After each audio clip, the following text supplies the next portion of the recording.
Comment décrocher un rendez-vous par téléphone? La prospection téléphonique en 4 étapes par Noé Spies. Cet audiobook vous est proposé par 50minutes.fr. Retrouvez l'ensemble de notre catalogue en ligne sur www.50minutes.fr. L'écoute de ce livre va vous permettre de découvrir les principales stratégies et astuces à mettre en œuvre pour que vos appels téléphoniques redoublent d'efficacité. La prospection téléphonique, que l'on appelle aussi le phoning, est une activité essentielle pour toute entreprise qui souhaite élargir son cercle de clients. Vous allez apprendre à suivre et gérer une campagne de téléprospection, à vous préparer aux situations inattendues et à relancer efficacement un potentiel client. L'utilité de la prospection téléphonique est généralement sous-estimée. Elle est pourtant indispensable au bon développement d'une entreprise. Elle est un moyen rapide et efficace d'élargir votre carnet d'adresses et de valoriser votre entreprise auprès de vos clients potentiels. Encore faut-il savoir mener correctement cette prospection téléphonique, car dans le cas contraire, ce travail va se révéler éprouvant, voire décourageant. En effet, le prospect que vous tentez de joindre n'est pas toujours disponible, ni même intéressé par votre projet. Toute une série de raisons peuvent le pousser à vous raccrocher au nez, ce qui inflige un sérieux coup au moral. La prospection téléphonique correspond à une véritable stratégie marketing qu'il faut apprendre à gérer en respectant plusieurs principes. Cette démarche correspond avant tout à un savoir-faire qui ne laisse que très peu de place à l'improvisation. Aujourd'hui, la professionnalisation de cette technique commerciale a donné naissance à beaucoup de méthodes qui permettent de déjouer toutes les embûches si elles sont maîtrisées. Cet audiobook a pour ambition de vous aider à mettre toutes les chances de votre côté pour réussir vos prospections téléphoniques. Mais soyez conscient qu'il n'existe pas de formule miracle. Ce n'est qu'avec de la pratique et de l'entraînement que vous atteindrez vos objectifs. B.A.B.A. de l'as de la téléprospection. Tout commence par une bonne préparation. Si vos conditions de travail ne sont pas appropriées, si vous n'êtes pas prêt à faire face à des situations inattendues, commencer à appeler vos prospects ne sert à rien. Il faut prendre en compte plusieurs éléments pour vous sentir à l'aise au moment de composer les numéros.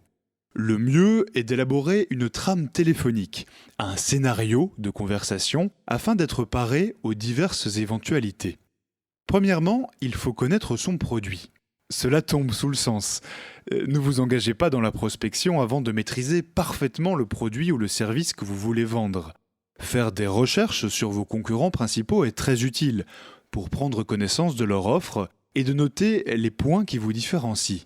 Lors de vos appels, vous pourrez alors appuyer sur certains éléments précis, ceux qui vous donnent un avantage par rapport à vos concurrents.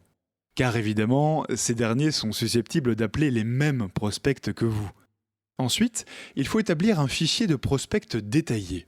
Cette liste doit être bien travaillée, puisqu'il est primordial de bien connaître l'interlocuteur et l'entreprise que vous allez contacter pour essayer de les convaincre, mais aussi pour savoir s'ils correspondent aux cibles et aux profils que vous recherchez. Pour cela, établissez un portrait complet de chaque client potentiel en reprenant les caractéristiques exhaustives de son entreprise avec son domaine d'activité, son chiffre d'affaires, son histoire, son actualité, ses collaborateurs et ses coordonnées, et le nom précis de la personne que vous souhaitez joindre, son poste et, si possible, son téléphone direct. De cette manière, vous éviterez les barrières du secrétariat. Avant d'appeler, posez-vous les questions suivantes. Quel est le but précis de mon appel? Est-ce une simple prise de contact, l'obtention d'un rendez-vous ou une vente immédiate? Ensuite, qui est mon interlocuteur? Est-ce que je l'ai déjà contacté avant? Quel est son statut dans l'entreprise? A-t-il un pouvoir de décision? Cette prise d'information vous permet d'une part de savoir à qui vous vous adressez, d'autre part elle permet d'établir des liens entre votre objectif et votre cible. Essayez de repérer des intérêts que vous avez en commun, par exemple. D'autre part, elle permet d'établir des liens entre votre objectif et votre cible. Essayez de repérer des intérêts que vous avez en commun, par exemple. Pour réaliser ce travail de renseignement, rien de plus simple à l'heure du numérique. Beaucoup de données se retrouvent sur le site internet de l'entreprise ou sur des réseaux sociaux comme Twitter, Facebook ou LinkedIn. Conservez bien évidemment vos fiches et actualisez-les régulièrement. Sur cette base, établissez votre pitch commercial, votre présentation, les potentielles questions et objections et vos réponses en fonction de chacune. Ce pitch devra évidemment être personnalisé en fonction de votre prospect.